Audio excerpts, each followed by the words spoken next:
From New York City, it's the Wendy Williams Show. Now, here's Wendy.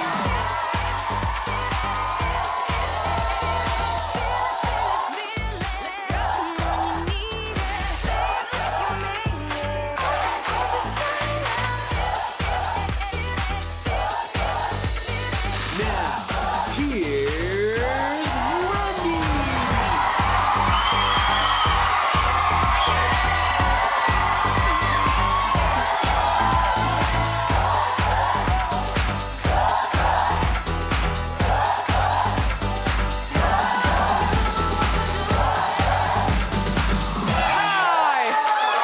Happy weekend! Thank you for watching us. Say hello to my co-host. Nice to see you. How are you? Special. I'm doing okay. Let's get started. It's time for Hot Topic.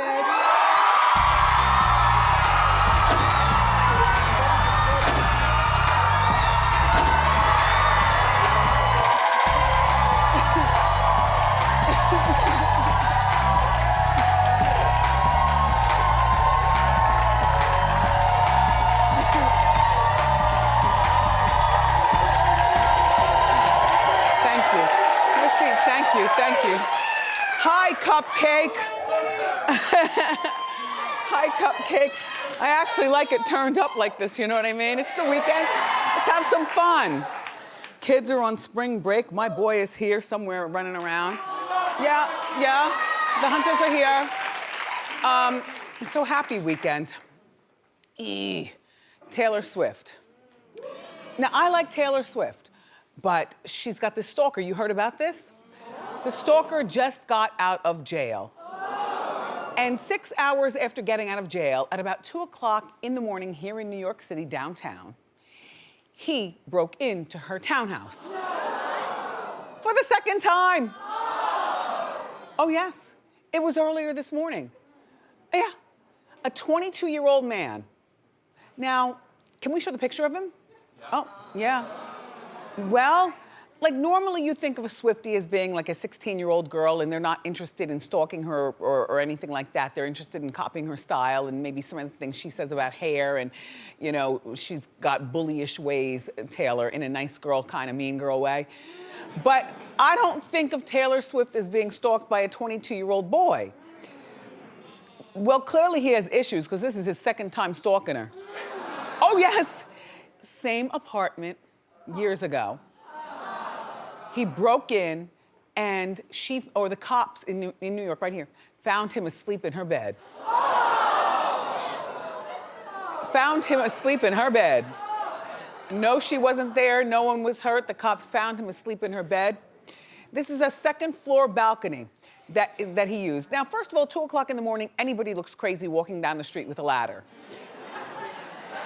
You know what I mean? No matter where you live. So he takes the ladder and I guess he extends it.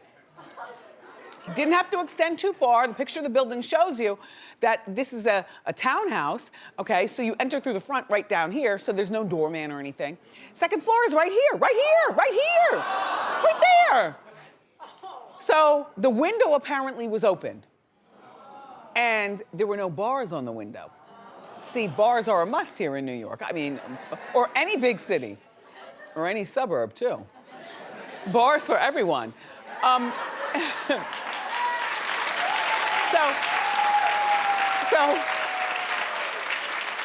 So he climbs up, the ladder's still there. I guess people are still walking by 2 o'clock in the morning, probably smashed after going to the club, not even realizing that this is an odd thing to see a ladder leaning against a, Then, not only were there no bars and the window was already opened, but apparently there was some sort of balcony door and the balcony door was unlocked. And I guess there was no alarm. Or maybe there was an alarm, a silent alarm, because somehow the cops ended up getting there. So I guess there was a silent alarm and maybe somebody from across the street saw it happen but didn't want to get involved and just called. So they arrested this guy. And I don't know.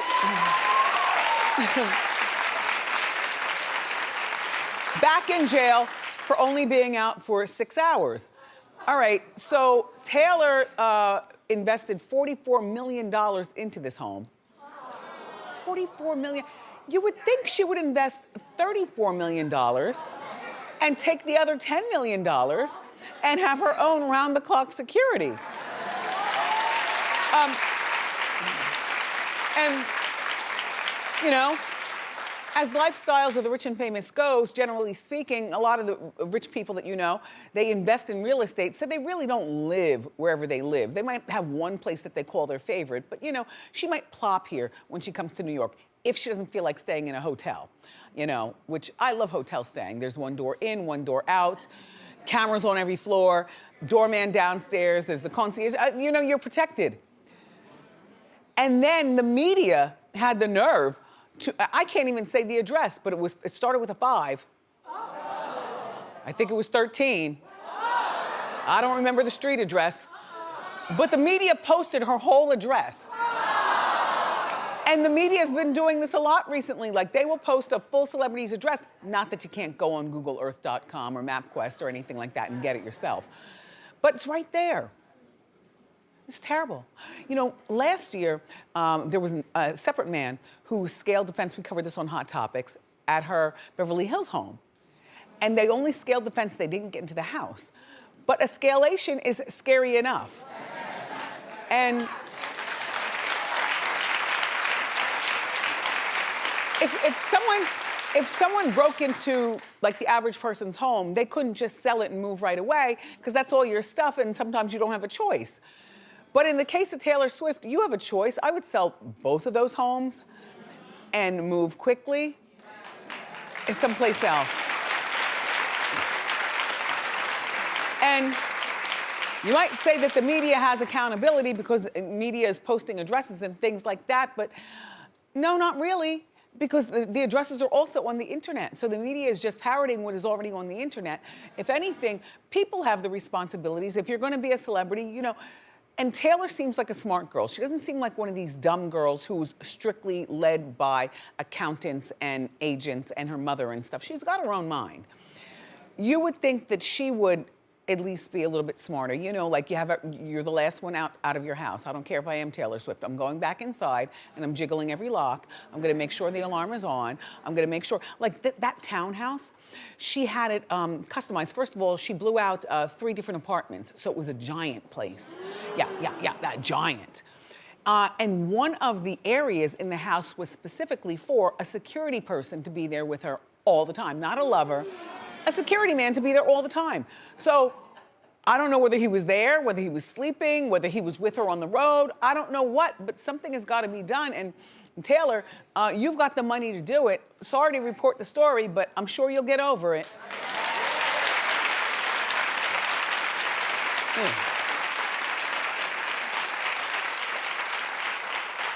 So there's this plus size model, and she's really mad at Future. And her name is Nayo. Do you know her? Yeah. Oh, you know, clap if you know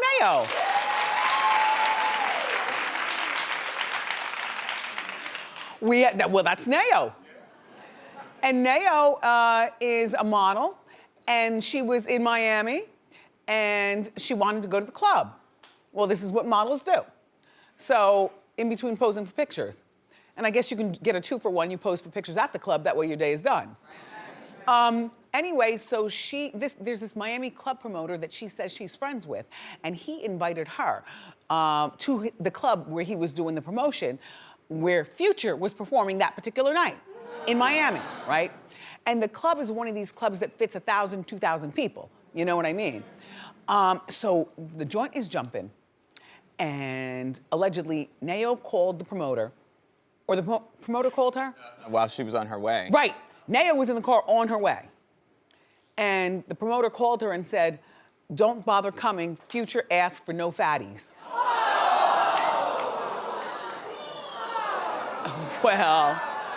Well, after the story spread on social media, Future tweeted, "Stop capping on my name, I love all women." That's all he said. Now, mind you, he didn't have to say anything. I kind of wish he didn't say anything, just give breadth to the story.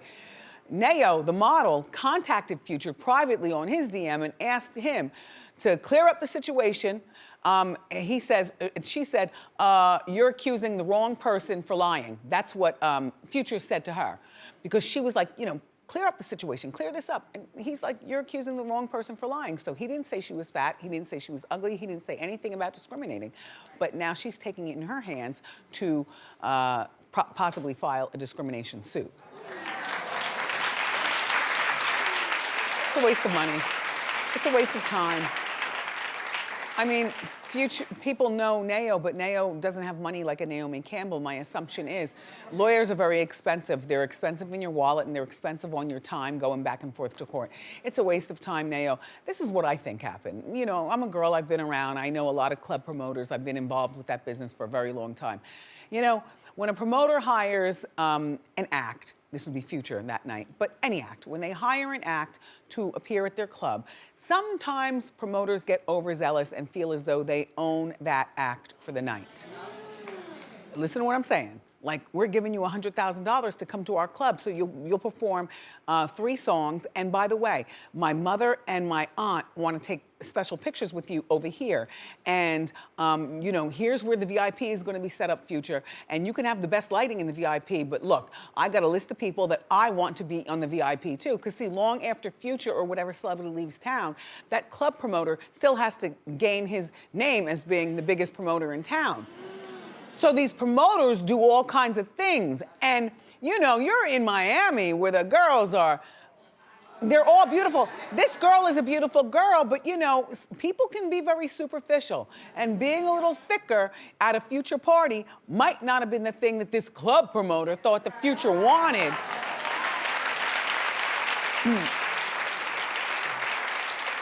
And so Nao is upset. Nao never got into the club. What do you do though? You're on a line, you've seen it. The clubs, there's a huge line outside of a nightclub, and each person looks better than the rest. And you've also seen it where there's a line scouter or several line scouters. You, come to the front of the line. You know what, don't even bother. Don't bother. That's it, look. It's mean. If you want a party, it's not just a night out. It is really time consuming. And you might get your feelings hurt. So in conclusion, I don't think that this was Future. I do think that club promoters have a way about them in wanting to be, king of all clubs. And Nao, you're a very beautiful girl. Don't sue Future. This is not even worth it.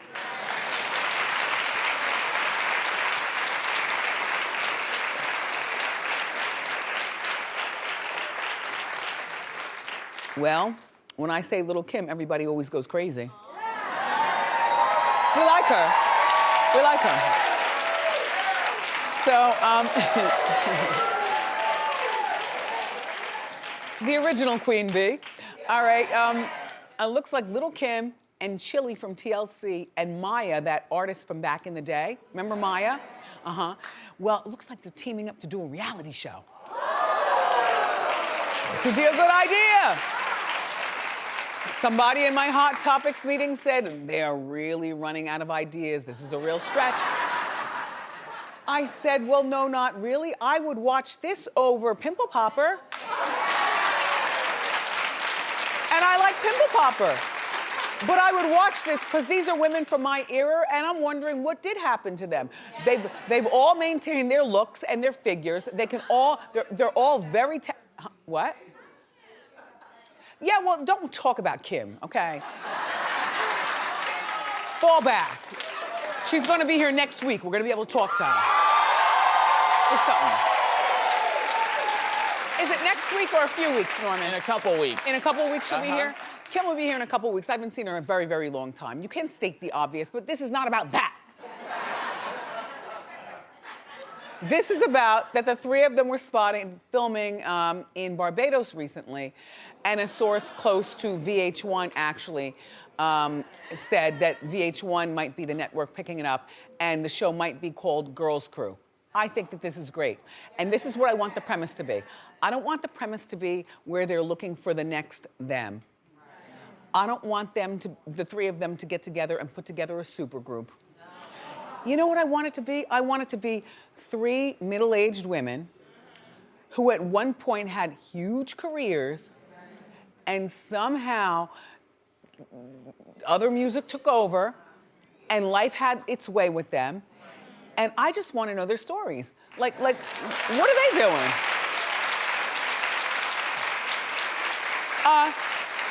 Even right down to, I don't even so much care about who they're dating or if they're dating. I definitely don't want them to include children if they all have children, because children sometimes water down the sazon that we like on our reality shows. You know what I mean? Clap if this is a show that you would watch. Right? Well, now, like I told you, they say VH1 may be picking it up, but maybe equals nobody's picked it up yet. Somebody right now is using money to make some footage. And if the footage is good, then we're part of the promotion. We want the show. Show the show. Hey, there was even word that maybe they were trying to do it like a scripted show. I said, scripted? Who's acting? Don't act. Be real. Reality. That's what we want. Okay. Now here at Wendy, you know we love fashion.